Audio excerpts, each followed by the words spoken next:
Olá, queridos alunos, sejam bem-vindos. Eu sou a professora Michele Santos, do componente de História. E vamos verificar a nossa aula de hoje? Aula 12, revisão e avaliação. Vamos à nossa revisão?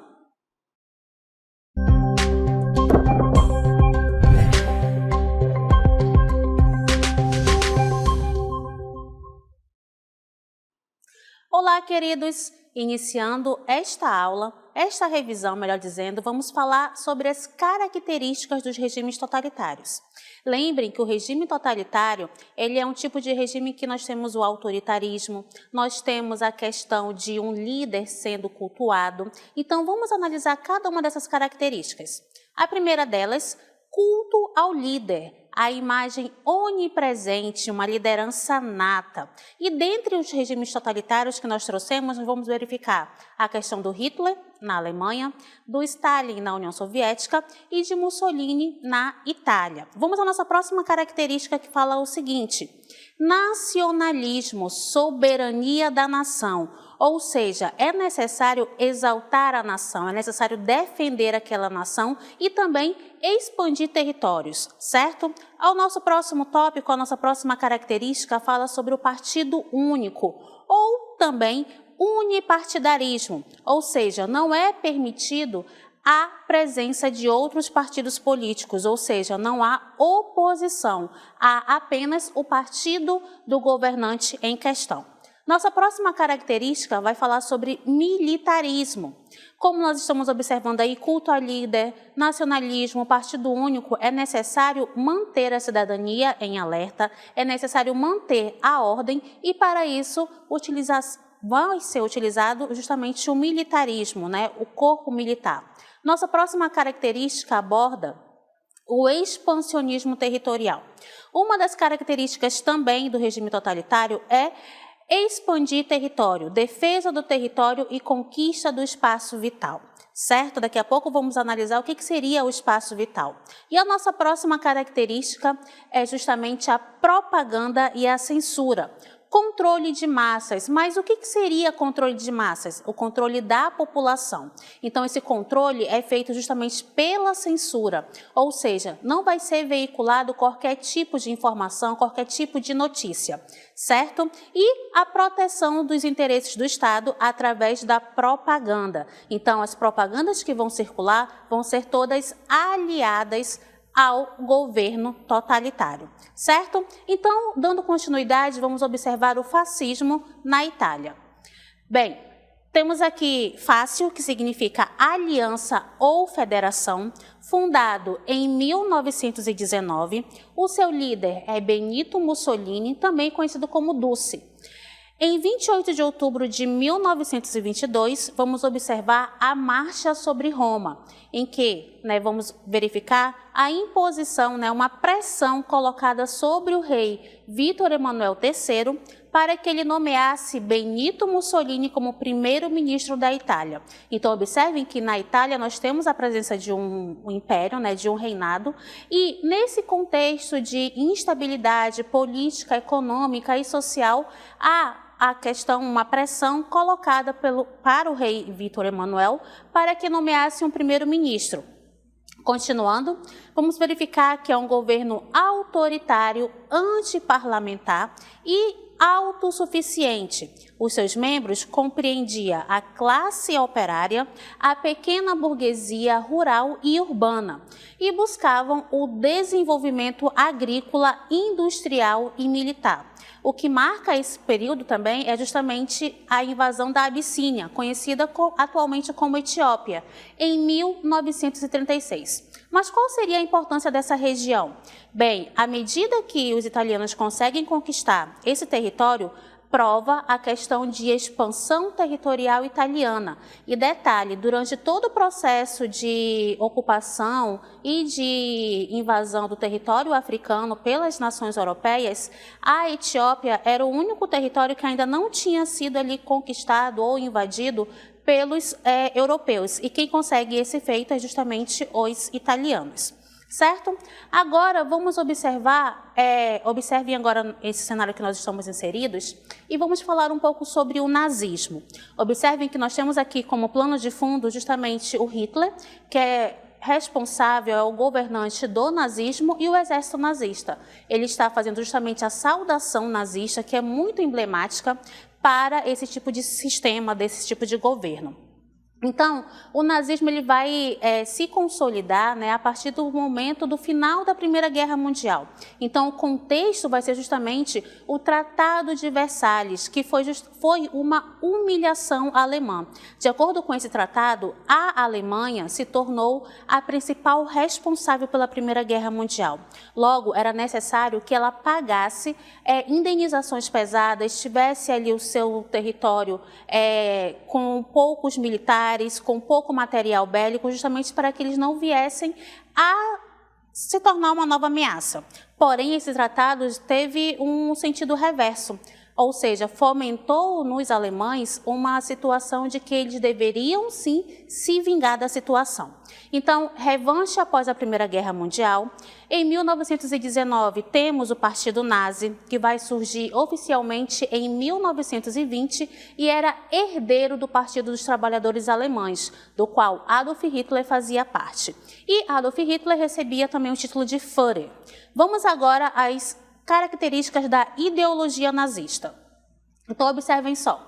Nós temos aqui o antissemitismo, que é a aversão aos judeus. Temos a busca do espaço vital, que é justamente para justificar a expansão territorial da Alemanha. O nacionalismo extremo, que é justamente a ideologia que vai enfatizar uma intensa devoção e lealdade a uma nação ou grupo étnico.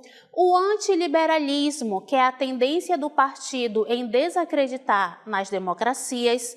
O culto à personalidade, em que nós vamos verificar a exaltação ao líder nazista, no caso Adolf Hitler. O racismo, que é a aversão aos judeus. Exaltação de guerra, que era uma forma de purificar e fortalecer a Alemanha. E também a eugenia, que era uma teoria que vai defender a melhoria das características hereditárias, mostrando aí que é possível haver uma população humana que vai surgir através de uma seleção genética, certo? Então, o nazismo adotava algumas políticas de repressão, como, por exemplo, os campos de concentração, que era justamente prisão, onde eram aplicados trabalhos forçados, torturas e execuções. Como vocês podem observar aqui nessa imagem, temos justamente a entrada de um campo de concentração de Auschwitz, ok? Propaganda e censura. A propaganda nazista promovia a ideologia do regime e censura. Então, censurava, melhor dizendo, qualquer crítica ou informação contrária. E era liderada por Joseph Goebbels, que era o líder justamente desse processo de propaganda, certo? Leis de Nuremberg, de 1935, retiraram a cidadania dos judeus e proibiram casamentos mistos, ou seja, os judeus não poderiam casar com pessoas que não fossem judias, certo? Noite dos Longos Punhais, vamos verificar a expulsão de líderes das SA e outros opositores internos para consolidar o poder de Hitler. Então, essas são as principais características do nazismo, ok? Vamos agora observar o stalinismo, que é caracterizado por um conjunto de políticas e práticas associadas ao poder centralizado e autoritário de Stalin, que transformaram a União Soviética em uma potência industrial e militar, mas também causaram repressão brutal, expurgos políticos e um grande número de mortes, certo? Continuando. O stalinismo, enquanto regime autoritário, só foi implantado de fato quando Stalin assumiu o comando inconteste do PCUS, que é o Partido Comunista da União Soviética, e também da União Soviética. Isso se deu em 1927 e iniciou um período de 4 anos de disputas internas pelo comando do partido e do país. Essa disputa pelo poder foi travada por Stalin, Trotsky, Zinoviev e Kamenev. Foram os sucessores que começaram a empreender uma disputa interna e quem saiu vitorioso dessa disputa interna foi justamente Stalin, ok? Então, essas são as características principais do que nós chamamos de regimes totalitários, certo? Agora, para a gente mudar um pouquinho a ideia desse regimes totalitários, vamos agora ao modernismo. Olhem só o cenário que nós estamos inseridos agora. Temos aqui algumas imagens que vai representar a modernidade. Então, na primeira imagem, nós temos as grandes navegações, depois temos aqui algumas obras de Davi, que é um representante do Renascimento, e também uma pintura que faz referência aos movimentos operários, melhor dizendo, aos grupos que faziam parte desse momento aí da Revolução Industrial, que eram os operários e também os burgueses. Então, a modernidade, nós vamos observar aí mudanças sociais, políticas, econômicas e culturais. Desenvolvimento da ciência e da razão, surgimento do capitalismo e também desigualdades e opressões em relação às sociedades ocidentais. Há também a questão da racionalidade e da ciência como método científico, como características dessa modernidade, além do individualismo, do capitalismo e da urbanização. São aí características desse sistema que nós chamamos aí de modernidade, desse conceito de modernidade. E agora, trouxemos agora alguns tipos de colonialidade. Olhem só. Temos aqui a colonialidade do poder, em que nós podemos observar o domínio político e econômico e também a imposição de estruturas do poder, a colonialidade do saber, em que nós observamos modelos de conhecimento e também a desvalorização de saberes locais, e do ser, em que nós observamos a desvalorização da identidade cultural e também a desumanização e exclusão. Então, esses tipos de colonialidade do saber, do ser e também do poder vai representar um tipo de sistema que deve ser, vamos dizer assim, desestruturado, devido ter aí uma questão de dominação, uma questão de desigualdade social que vai persistir mesmo após o fim do colonialismo. Também vai ter a questão da imposição de um conhecimento universal, eurocêntrico e, automaticamente, a desvalorização do conhecimento local, certo? Do conhecimento ali do indígena, do africano, do asiático, e também o do ser, que vai perpetuar hierarquias raciais, econômicas e culturais, afetando a identidade, a cultura e a economia dos povos colonizados, certo? Seguindo, vamos observar agora o impacto da colonialidade. Temos a identidade cultural, luta por reconhecimento e valorização de culturas que passaram pelo processo de aculturação. Quando se fala de aculturação, está se falando de se colocar uma nova cultura a um grupo de pessoas. Disparidades econômicas e sociais entre diferentes regiões do mundo e apagamento e a destruição de saberes tradicionais, indígenas e afrodescendentes. Então, esses foram os impactos encontrados com a colonialidade. Claro que não são somente esses, mas esses são os principais, certo? Vamos agora à decolonialidade, que fala o seguinte: é o movimento e a abordagem que vai criticar busca desafiar e desmantelar as estruturas de poder colonial e a colonialidade. Busca valorizar os saberes, culturas e experiências dos povos colonizados. Então, observem que a decolonialidade ela é contrária à colonialidade, certo? Busca também promover a resistência cultural, a recuperação de identidades e a busca por justiça social. Além disso, promove a diversidade cultural e a pluralidade dos saberes. Então, essas são as características do neocolonialismo. E como vocês observaram na imagem, nós temos ali alguns grupos que fazem referência justamente à miscigenação do povo brasileiro, certo? Continuando, vamos observar agora a questão do racismo, que é um legado do colonialismo que está alinhado com a escravização, ligado à história da colonialidade. É uma ferramenta de poder para implementar a exploração e o domínio de certos grupos, e também a formação do racismo contemporâneo, que é um sistema de classificação e exclusão. Então, no contexto desse racismo, nós também observamos o racismo estrutural, que algumas pessoas têm falado bastante. Mas o que seria esse racismo estrutural?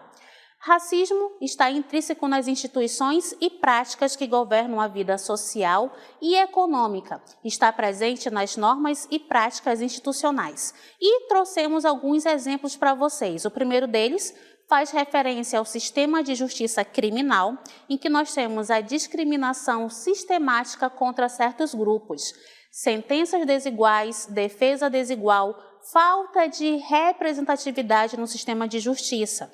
O segundo exemplo faz referência à educação, ambientes escolares hostis, dificuldade de acessar o ensino superior, baixa representação de educadores e conteúdo didático que valorizem a diversidade cultural.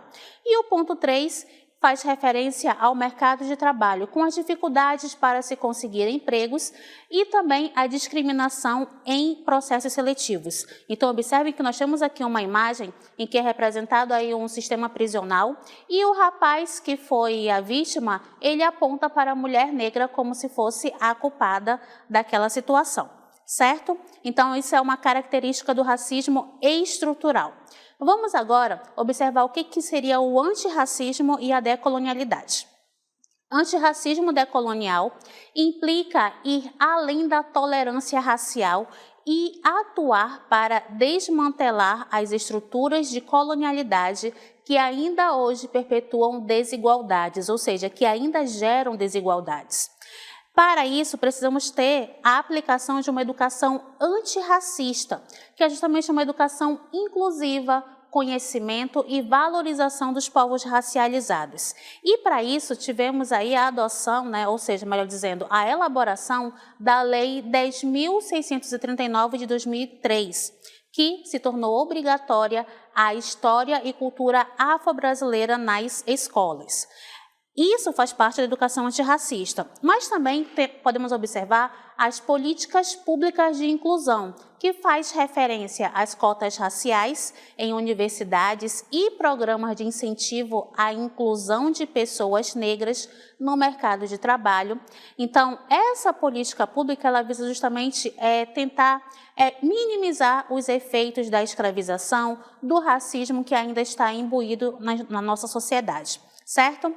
E também vamos verificar a questão dos movimentos sociais e representatividade. Olhem só, movimentos como Black Lives Matter, ou seja, vidas negras importam, e o movimento negro brasileiro busca mobilizar mudanças na legislação e na percepção pública sobre o racismo.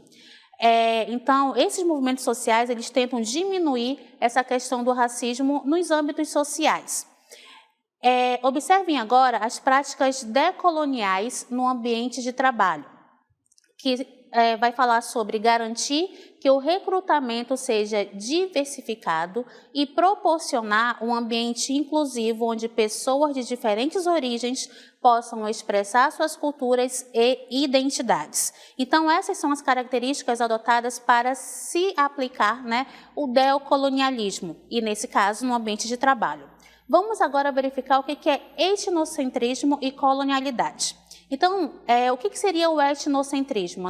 É o ato de julgar a cultura do outro baseado na sua própria crença, moral, leis, costumes e hábitos. Justificava a exploração econômica e a dominação política.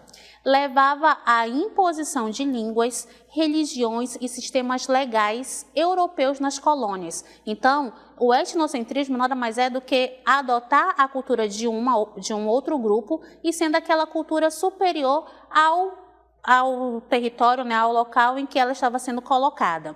Então, isso vai resultar na desvalorização e, em muitos casos, na destruição de culturas indígenas. Por conta de quê? Justamente do processo de aculturação, certo? E como é que podemos combater o etnocentrismo?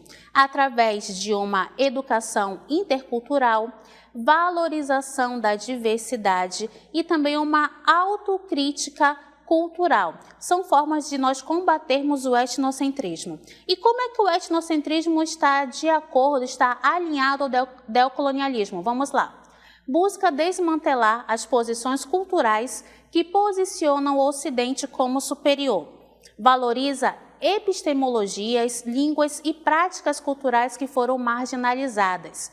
Promove o pluriverso de saberes, onde múltiplas perspectivas culturais são reconhecidas e valorizadas. Então, isso faz parte justamente do etnocentrismo e neocolonialismo, ok? Então, essas foram as questões levantadas nessa revisão. Espero que vocês tenham compreendido e até a próxima.